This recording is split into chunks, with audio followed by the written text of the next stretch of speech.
اعوذ باللہ من الشیطان الرجیم، بسم اللہ الرحمن الرحیم۔ السلام علیکم پیارے دوستو، آپ کو خوش آمدید میرے خوشحال زندگی کے چینل پر۔ آج میں آپ کے لیے ایک نہایت ہی آزمودہ اور پاورفل وظیفہ لے کر آیا ہوں۔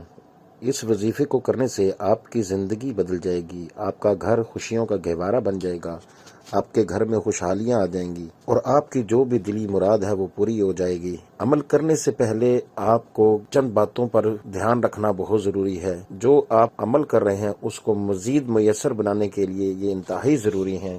وظیفے میں ہر ایک چیز کی ایک ترتیب ہوتی ہے جس کو ادا کرنے سے فائدہ ہوتا ہے۔ اب لوگ فائدہ سمجھ کر کرتے ہیں، بے ترتیبی یا بلا عنوانی کرنے سے سراسر آپ لوگوں کو نقصان ہوتا ہے۔ جب بھی آپ کوئی وظیفہ کرتے ہیں تو اس کی ترتیب کے عمل کا خاص خیال رکھیں، جبکہ ایسا کرنا بالکل ٹھیک ہوتا ہے۔ ہر ایک عمل اور وظیفے کے لیے ایک ترتیب اور باعمل ہونے کی نہایت ہی اہمیت ہے۔ ترتیب کے ساتھ وظیفہ کرنے سے قبولیت اور عمل پر بہت اثر پڑتا ہے۔ اس لیے جب بھی آپ کوئی وظیفہ کرتے ہیں اس کو مکمل دھیان اور پاک حالت میں کریں۔ اگر آپ مکمل دھیان، ایمان اور یقین کے ساتھ عمل کو نہیں کرتے تو ایک طرح سے آپ خود کو فائدے سے دور کر رہے ہوتے ہیں۔ اگر آپ کوئی وظیفہ کر رہے ہیں تو کوشش کریں غیر ضروری اشیاء کو کھانا چھوڑ دیں۔ کچھ علماء کرام کے مطابق ہمیں گوشت اور چاول کھانے چھوڑ دینے چاہیے، کیونکہ یہ ہمارے جسم میں تبدیلی کا باعث ہوتے ہیں، اور یہ بہتر سمجھا جاتا ہے کہ آپ پیاز اور لہسن سے مکمل طور پر پرہیز کریں۔ ان چیزوں کے پرہیز کرنے سے دعا میں اثر پیدا ہوتا ہے اور قبولیت آسان ہو جاتی ہے۔ اور کوئی بھی وظیفہ کرنے سے پہلے آپ ان باتوں کا خیال ضرور رکھیں۔ نماز پڑھتے رہیں، کسی کو دھوکہ نہ دیں، لوگوں کی دل آزاری نہیں کریں، اور کسی بھی وظیفے کو کرنے سے پہلے ان تمام باتوں کا خیال رکھنا بہت ضروری ہے۔ نماز ادا کریں اور ہمیشہ باوضو رہیں۔ اور بہت سارے ایسے وظیفے ہیں جو کہ اسلامی مہینوں کے پہلے 10 دنوں میں بہت با اثر ہوتے ہیں بجائے کہ آخری دنوں میں۔ اگر آپ ایک وظیفہ کر رہے ہیں تو ہر دفعہ اس وظیفے کا ایک وقت مقرر کریں۔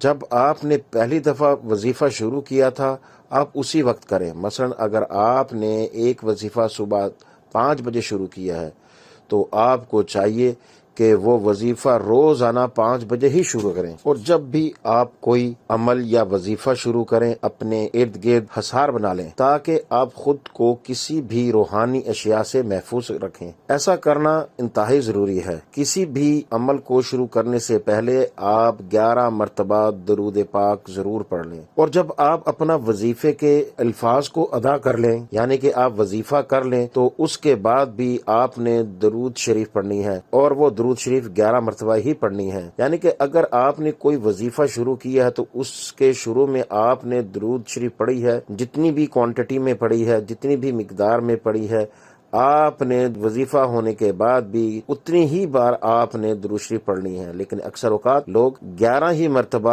درود شریف پڑھنے کا کہتے ہیں، تو آپ نے اول میں بھی اور آخر میں بھی درود شریف کو 11 مرتبہ ہی پڑھنا ہے۔ اور کسی بھی عمل کو کرنے سے پہلے اپنا ایمان اور توکل اللہ پاک پر مکمل رکھیں۔ اگر آپ کا ایمان ذرا بھی متزلزل ہوگا تو ہو سکتا ہے کہ آپ اپنے وظیفے میں کامیاب نہ ہو سکیں۔ اور نشہ کرنے والی چیزوں سے آپ دور رہیں۔ شراب، درس، افیون اور کسی بھی قسم کی نشے سے دور رہنا بہت ضروری ہے۔ نشہ آپ کے ذہن کو معاف کر دیتا ہے، اس کی وجہ سے آپ بہتر اور ہوش و حواس میں نہیں رہتے۔ پیارے ویور، کسی بھی مسئلے یا تکلیف کے حل اور نجات کے لیے دعا کے ساتھ ساتھ دوا یعنی اسباب کا بھی ہونا ضروری ہوتا ہے، مگر یہ اسی صورت میں ممکن ہے کہ انسان اپنے معاملے کی حقیقی نوعیت سے واقف ہو، جس کے سبب اسے اس مشکل کا سامنا کرنا پڑتا ہے۔ آج کل ہمارے معاشرے میں بہت سارے مسئلے اور تکالیف ہیں، جیسا کہ حرص و لالچ، بغض و عداوت، نفرت، مکاری۔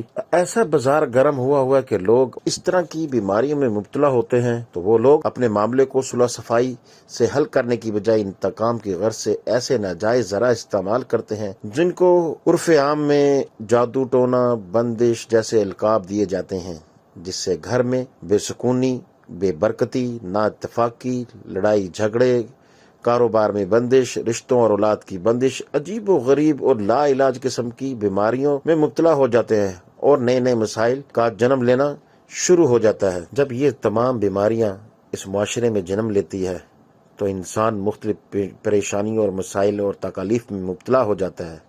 ہمیں چاہیے کہ پھر اللہ تعالیٰ سے رجوع کریں قرآن مقدس میں اور حدیث پاک میں بہت سارے ایسے انمول لازوال قسم کے عملیات ہیں اور بہت سارے وظائف ہیں اور بہت سارے لوگ ایسے وظائف لے کر آتے ہیں جس سے آپ کی زندگی میں نکھار آ جاتا ہے، ان تمام بیماریوں سے اس کو نجات مل جاتی ہے۔ میں بھی آپ کے لیے ایک ایسا انمول وظیفہ لے کر آیا ہوں جس سے آپ کے مسئلے اور تمام تکالیف آپ کی دور ہو جائیں گی، آپ خوشحال زندگی گزاریں گے، آپ کے گھر میں پیار اور محبت اور اتفاق آ جائے گا، حرص اور لالچ ختم ہو جائے گی، بغض اور عداوت اور نفرتیں ختم ہو جائیں گی، مکار باز لوگوں سے آپ کو اللہ تعالیٰ محفوظ رکھے گا اور آپ لوگ صلح صفائی سے ایک دوسرے سے پیار محبت سے رہیں گے، انتقام جیسی آگ سے آپ دور ہو جائیں گے، آپ کے انتقام کی آگ کو اللہ پاک ٹھنڈا کر دے گا، غرضیہ کہ آپ ان تمام بیماریوں سے آپ کو نجات مل جائے گی۔ اب آپ نے کرنا کیا ہے اور کس طرح کرنا ہے، یہ وظیفہ میں آپ کو بتاؤں گا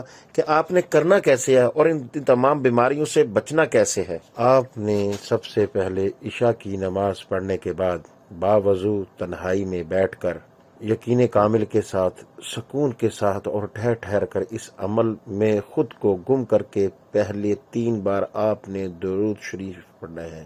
سب سے پہلے آپ نے درود شریف پڑھنا ہے، اور درود شریف کون سا پڑھنا ہے؟ آپ نے درود ابراہیمی پڑھنا ہے۔ پھر ایک بار آپ نے الحمد شریف پڑھنا ہے اور 3 بار سورہ اخلاص پڑھنی ہے۔ پھر سجدے میں جا کر اللہ تعالیٰ سے گڑ گڑا کر مقصد کے لیے دعا مانگے، انشاءاللہ تعالیٰ دعا قبول ہوگی۔ آپ نے وظیفہ شروع کرنے سے پہلے اور وظیفہ ختم ہونے کے بعد اول و آخر آپ نے درود ابراہیمی ضرور پڑھنی ہے۔ اسی طرح آپ نے یہ وظیفہ 3 روز کرنا ہے۔ اول تو پہلے ہی دن آپ کی دعا قبول ہو جائے گی، مقصد برائے گی، نہیں تو آپ نے یہ 3 روز تک یہ آپ نے وظیفہ کرنا ہے اور اللہ رب العزت آپ کو بہت عزت دے گا۔ آزما لیں تو پھر آپ میرے سے کمنٹ کرنا مجھے کہ میرا یہ مقصد پورا ہو گیا۔ آپ نے جب یہ عمل کر لینا ہے، آپ نے اللہ تعالیٰ سے رو کر گڑ گڑا کر آپ نے اپنے لیے دعا کرنی ہے، اپنے مقصد کو پانا ہے، آپ نے اس وظیفے میں گم ہو جانا ہے، اپنے آپ کو گم کر دینا ہے اور پھر اللہ سے رو کر گڑ گڑا کر دعا مانگے، انشاءاللہ تعالی آپ کی دعا ضرور قبول ہوگی۔ یہ تو بہت ہی آزمودہ وظیفہ ہے، ہزاروں لوگوں نے اس کو آزمایا ہے، بہت سارے میرے دوستوں نے اس کو آزمایا ہے تو انہوں نے اپنے مقصد کو حاصل کیا ہے، ان کی زندگیوں میں نکھار آ گیا ہے، ان کے گھر کے معاملات حل ہو گئے ہیں۔ غرضیہ کہ جو بھی پریشانی، جو بھی مسئلہ تھا، مال کا، عزت کا، صحت کا، تو وہ سارے مسئلے ان کے حل ہو گئے اور انشاءاللہ تعالی آپ کے بھی مسئلے حل ہوں گے۔ تو آپ نے جب تمام مسئلے حل کر لینے ہیں، آپ کی زندگی کو اللہ تعالی خوشیوں کا گہوارہ بنا دے گا، تو آپ نے غریبوں کا ضرور خیال رکھنا ہے، ان کو اپنی خوشیوں میں ضرور شامل کرنا ہے۔ تو اللہ تعالی آپ کو ہمیشہ کامیاب رکھے، آپ کی ہر مراد اللہ تعالیٰ پوری کرے۔ آپ میرے لیے دعا کیا کریں، میں آپ کے لیے دعا کرتا ہوں۔ اللہ تعالیٰ آپ کو اپنے گھروں میں خوش و آباد رکھے اور ہمیشہ خوش و خرم زندگی گزاریں۔ اللہ حافظ۔